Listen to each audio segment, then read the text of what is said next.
অসম্ভবকে সম্ভব করেছেন ভারতের বিরোধী দলীয় নেতা রাহুল গান্ধী। মৃত ভোটারদের সাথে চা আড্ডায় বসে ভারত জুড়ে আলোড়ন তুলেছেন তিনি। বিহারে ভোটার তালিকায় মৃত ঘোষণা করা 7 জন নাগরিককে আমন্ত্রণ জানান রাহুল গান্ধী। দিল্লিতে নিজ বাসভবনে বসে চা আড্ডায় অংশ নেন এই 4 নারী ও 3 পুরুষ। কংগ্রেস সেই দৃশ্যের ভিডিও প্রকাশ করেছে।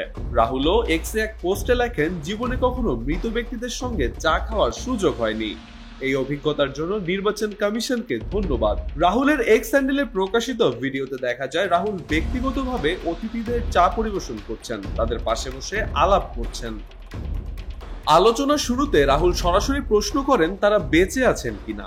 জবাবে এক অতিথি জানান, ভোটার তালিকা পরীক্ষা করে দেখা গেছে তিনি মৃত। রাহুল বিস্ময় প্রকাশ করে বলেন, নির্বাচন কমিশন আপনাদের মেরে ফেলেছে। একজন উত্তর দেন, তাদের পঞ্চায়েত এলাকায় অন্তত 50 জনের এমন অবস্থা। রাহুলের প্রশ্নে তারা জানান, এই ঘটনা শুধু এক বুথের নয়, বরং 3-4টি বুথে একই সমস্যা হয়েছে। একজন ভুক্তভোগী জানান, কমিশনের কর্মীরা তার বাড়িতে এসে নথি নিয়েছিলেন।